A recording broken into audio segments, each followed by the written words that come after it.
Oh my God, हम पूरी तरह से अरेबियन सी से कवर्ड हैं। ये है इंडिया का सबसे पहला अंडर सी टनल, जिसे ट्विन टनल्स कहते हैं। This twin tunnel is a part of Mumbai coastal road, जो कनेक्ट करता है मरीन ड्राइव को प्रियदर्शनी से, जिसका मतलब है मरीन ड्राइव से वर्ली तक जो पीक ट्रैफिक आवर में आपको लग जाते थे 45 मिनट्स, वही रास्ता अब आप तय करेंगे इन जस्ट 8 मिनट्स। मुंबई यानी सपनों का शहर। यहाँ जो कोई सपना देखता है वो जरूर हासिल करता है, अब वो चाहे अपने लिए हो या पूरे शहर के लिए। आज मैं हूँ एक ऐसे रास्ते पर जिसे हम सिर्फ सपने में ही सोच सकते थे। एक ऐसा कोस्टल रोड जो कभी होता है पानी के नीचे, कभी पानी के ऊपर, हिल के नीचे, रिक्लेम लैंड के ऊपर। एक ऐसा इंजीनियरिंग मार्वल जो न सिर्फ हमें ट्रैफिक से बचाएगा बल्कि मुंबई के लैंडस्केप को बदल देगा। Welcome to Mumbai coastal road.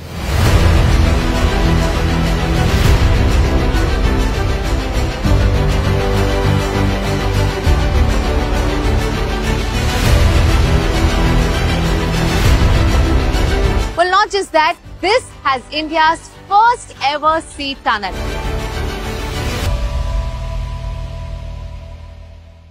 Mumbai coastal road एक स्ट्रेटेजिक और लॉन्ग टर्म सोल्यूशन है for the Mumbai traffic challenges. ये 29.2 किलोमीटर्स लॉन्ग फ्रीवे कनेक्ट करेगा साउथ मुंबई को नॉर्थ मुंबई से। एक्सिस्टिंग रोड्स की करंट कैपेसिटी बिल्कुल फुल होने की वजह से इस नए रोड को बनाने के लिए लगभग 111 हेक्टेयर्स की जमीन सी से रिक्लेम की गई है, जिसमें से 26.5 hectares was used for the road and its interchanges and 14.5 hectares to build a sea wall. There are tunnels, there are bridges. So this is a combination of all these various features of civil engineering. And as I said, it would save substantial time. It will take only 10 minutes to reach from Marine Drive to Bandra Worli Sea Link, which otherwise takes 45 to 50 minutes. Marine Lines के Princess Street flyover से शुरू हुआ ये road फिलहाल 2 phases में divided है। First phase is a 10.58 kilometer segment which runs from Marine Lines Princess Street flyover to the Worli end of the Bandra Worli Sea Link. Phase 2 connect करता है वर्सोवा से लेकर दहीसर तक, जिसकी लेंथ है 18.5 किलोमीटर्स। तो जैसे कि आप देख सकते हैं कि marine drive, the queen's necklace, the famous road जो हर मुंबईकर के बहुत ही करीब है, बस यहीं तक हुआ करता था as the partition that you see here. But now there has been a widening of this road all the way up till here, जो promenade को अंदर लिया गया है। उसके अलावा एक extended promenade बनाया गया है। So this is now the Mumbai Coastal Road, और बस यहीं से सीधा सीधा जाते हुए this road will also go under sea. I'm quite curious to see how it's going to be. So let's go.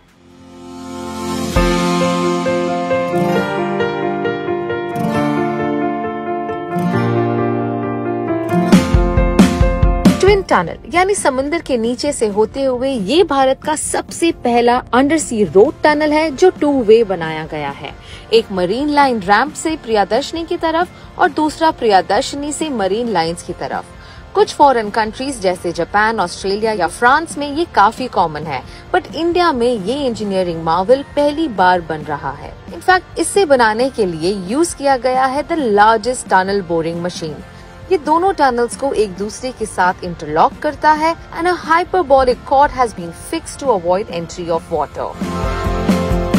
Wow, I can't believe this. तो ये है इंडिया का सबसे पहला सी टनल, व्हिच मींस हम अरेबियन सी के नीचे से जा रहे हैं एक रास्ते में, which will directly land us up at the Priyadarshini park. 3 kilometre का ये लंबा sea tunnel you can cross in just 3 minutes. No traffic lights and you can go at the speed of 80 kilometers an hour.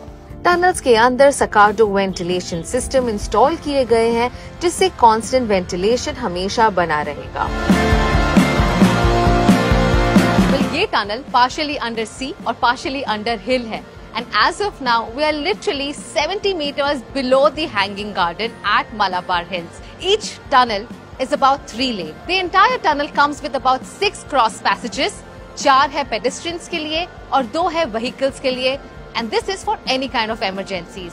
Each lane on both the sides of the tunnels are dedicated to BST buses, PRTS as well as fire brigades और ambulance. और safety की बिल्कुल ही चिंता मत करना because ये tunnel बनाया गया है एक बहुत ही advanced technology से. टनल से बाहर आते ही you will be connected to an interchange जो beautifully पानी के ऊपर एक circular motion में गुजरेगा. Interchanges वो है जिससे हम रोड पर एंट्री या एग्जिट कर सकते हैं. It has 3 interchanges. So in between also people can climb up on the road. वो नीचे भी उतर सकते हैं. तो एक नरीमन पॉइंट नेपिन सी रोड पे एक इंटरचेंज है, हाजी अली पे एक इंटरचेंज है, वर्ली में इंटरचेंज है. तो वो इंटरचेंज की लेंथ ही 15 किलोमीटर के आसपास है. तो that provides a very very wide connectivity for Mumbaikars who can come from different directions and access coastal road. मैं उसी रास्ते पर हूँ जो बस कुछ मिनटों में मरीन ड्राइव से वर्ली सीलिंग तक कनेक्ट करेगा. मुंबई कोस्टल रोड ना सिर्फ ट्रैफिक कंजेशन को कम करेगा बल्कि पेडेस्ट्रियंस के लिए एक एक्स्ट्रा प्रोमेनाड भी देगा जहां वो आकर रिलैक्स कर सकते हैं या व्यू एंजॉय कर सकते हैं. पहले मरीन ड्राइव पर सिर्फ 3.5 किलोमीटर का प्रोमेनाड हुआ करता था, but with this new construction there is an extended promenade of 7.5 kilometres जो शुरू होता है प्रियदर्शनी पार्क से all the way up to Worli तक. साथ ही में मिलेगा एक landscape with lots of green spaces which is equivalent to 10 oval ground. Reclaim land पर समुद्र को चीरकर ये रास्ता बनाना आसान नहीं था. जिस दिन मैं साइट पर गई, I was surprised to see the engineering that goes in the making. So this is the main bridge that is going to connect Coastal Road with the Bandra Worli ceiling from the Worli side. Interestingly enough, the weight of each span here is 2100 tons, and if you compare that with an aircraft, the weight of one aircraft is 70 tons, which means if you put 30 aircrafts together, that's the weight of this span, and that's how sturdy this bridge is going to be. Along with the study spans, BMC Stormwater Drains Department ने coastal road के 4 locations पर 16 flood gets install किए हैं. यही नहीं, an 8.5 meter high sea wall was constructed along a 7.47 kilometer stretch of road to protect the reclamation and prevent flooding during high tide. जहां इतना कुछ अर्बन और इंफ्रास्ट्रक्चरल डेवलपमेंट हो रहा है, क्या वहां मरीन लाइफ का ध्यान दिया जा रहा है? The project itself is going to provide huge environmental benefits. As I said, इसमें एक तो आपका ट्रैवल टाइम कम होगा, तो गाड़ियों का जो फ्यूल कंजम्पशन है वो कम होगा, लोगों को बीच में रुकना नहीं पड़ेगा क्योंकि ये सीमलेस ट्रैवल है. तो अपने आप ही एयर पोल्यूशन कम होगा. Because it's an access control road, honking नहीं होगी, तो नेचुरली नॉइज पोल्यूशन बहुत कम होगा. That sea wall is a structure, the way it is build, it is going to take care of extreme weather events, storm surges, then pani ki movement, high tides. The South Mumbai Coastal Road is constructed on the monopile foundation. Monopile pillars समंदर के ताने में drill किए जाते हैं. उनका फायदा ये है कि it accommodates a wide range of water depths and soil conditions. ये पिलर्स कंक्रीट से बने हुए हैं, but it is said that इसका मिनिमम इम्पैक्ट होता है समुद्री फ्लोरा एंड फौना पर. वैसे शूट के दौरान हमने तो यहाँ पर डॉल्फिन्स भी देखे. But when we actually started construction at 2 locations, one at Haji Ali and at Worli, we found these coral colonies. And again we took help from National Institute of Oceanography, and these corals were very scientifically relocated elsewhere where these colonies are flourished. Authorities के मुताबिक ये project तैयार होगा bye मई 2024 और तैयार होने के बाद this road will facilitate more than 70,000 vehicles.